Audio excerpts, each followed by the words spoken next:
In the icy depths of the Atlantic Ocean, silence reigned. A predator lay in wait below the surface, its presence hidden, its intentions deadly. The year was 1942, and the world was at war. Off the coast of North Carolina, a small Coast Guard cutter patrolled the open sea, oblivious to the danger lurking below. In the shadows, the German U-boat U-352 lay in wait, its torpedoes primed, ready to strike. But what started as a routine patrol would soon erupt into a fight for survival, a battle where courage and instinct would determine the victor.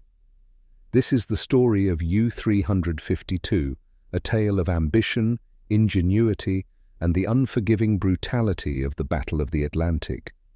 The U-352 was a Type VIIc German U-boat built during World War II, the height of the advanced engineering and tactical prowess of the Kriegsmarine, the German Navy. Construction of this powerful submarine was initiated on April 11, 1940, at Flender-Werk in Lübeck. These Type VIIc U-boats were designed to have a greater range and combat efficiency than previous types. U-352 was launched on May 28, 1941, and subsequently commissioned as the operational commander. Kapitänleutnant Helmut Rathke would navigate the submarine throughout its short but eventful career. The U-352 was a World War marvel of engineering, measuring 67.1 meters in length with a 6.2-meter beam and a 4.7-meter draft. It was powered by two 6-cylinder, 4-stroke diesel engines that were supercharged for surface use with 2,800 to 3,200 brake horsepower and two electric motors for submerged use with 750 shaft horsepower. These engines enabled U-352 to run at a surface speed of 17.7 knots and a submerged speed of 7.6 knots. Its maximum operational depth was around 230 meters, although it was theoretically possible to dive further in an emergency. The U-352 was adequately equipped with 5 533mm torpedo tubes, 4 on the bow and 1 on the stern, for 14 torpedoes or 26 TMA or TMB sea mines. It also possessed an 88mm deck gun with 220 rounds and an anti-aircraft gun battery, one of which was a 20mm C-30 cannon.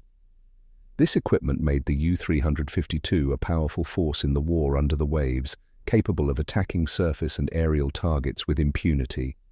Its crew of 45 men lived and worked together, subject to long patrols in uncomfortable conditions. Morale was frequently high despite this among the crews of U-boats, who were considered to be an elite unit of the German Navy. U-352 started its first patrol in January 1942, operating in the Atlantic during the height of the U-boat campaign dubbed the Second Happy Time. During this period, German submarines exploited the United States' unpreparedness for submarine warfare along its east coast.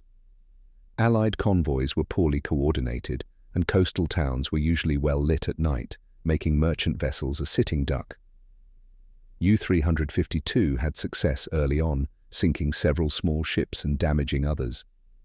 Times were changing, however, as the Allies were bringing more effective countermeasures into play, including more effective convoy procedures, air cover, and sonar and depth charge-equipped escort ships. The defining moment in U-352's career took place on its second patrol in May 1942. Off the coast of North Carolina, the vessel encountered what it perceived to be a weak target, the USCGC Icarus, a 165-foot Coast Guard cutter that was out on anti-submarine patrol. Rathke made a torpedo attack, likely underestimating the capabilities of the cutter. The torpedo went off target, and the Icarus responded instantly, employing sonar to find the U-boat and deploying a string of depth charges. The depth charges did massive amounts of damage to U-352, and it was forced onto the surface. When it reached the surface, the U-boat was in a hopeless position. The Icarus began to fire its deck guns, hitting the submarine and dealing heavy damage. Rathke had no option but to instruct the crew to evacuate the ship. During the chaos, several crew members were either shot or drowned while trying to escape from the sinking submarine. Of 46 men on U-352, 33 were rescued and captured by the Icarus. They were some of the first German prisoners of war taken by the United States during World War II. Rathke and his crew were interrogated, providing the Allies with important information on U-boat operations. The sinking of U-352 was a tremendous morale booster for the United States, which had only recently entered the war. It showed that American forces could protect their coastline and carry the battle to the enemy. For the Kriegsmarine, U-352's loss was a bitter reminder that Allied anti-submarine warfare was becoming more effective. By mid-1942, the formerly deadly U-boat menace was being progressively neutralized as the Allies improved their tactics and technology. The remains of U-352 now lie approximately 28 miles off the coast of Morehead City, North Carolina, in approximately 115 feet of water. Discovered in the late 1970s, it has been a popular destination for recreational divers and underwater historians ever since.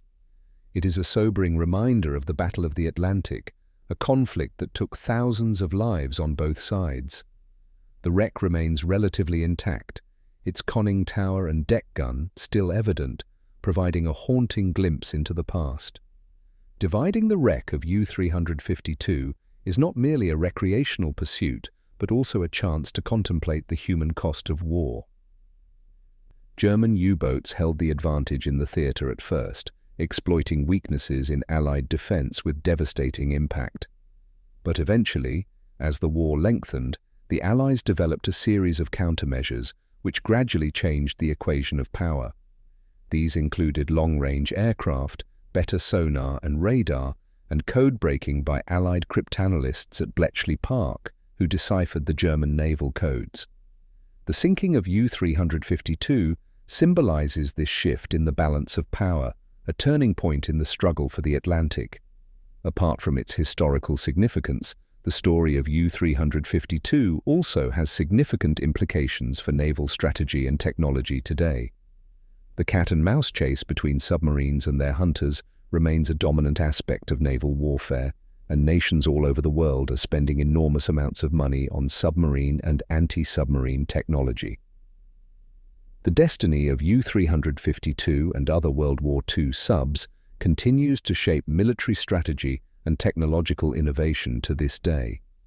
For the men who crewed U-352, the history of the submarine is deeply personal.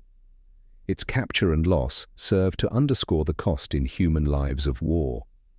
Efforts have since been made to honor the memory of the men who crewed U-352, as well as for the Allied mariners who put life and limb at risk defending their nations. Memorial services, museum exhibitions, and World War II documentaries have all helped maintain the memory of U-352 so that future generations know of World War II sacrifices. U-352's journey from a state-of-the-art submarine to a wreck lying on the ocean floor is one of ambition, war, and ultimate sacrifice. It is a testament to the bravery of the men who crewed her and a reminder of the magnitude of the dangers of the Battle of the Atlantic. As a dive location, a subject for historians, or as an icon of a turning point in history, U-352 is a source of inspiration and a source of fascination for those who would want to learn about the complexity of war and the lasting impact of World War II.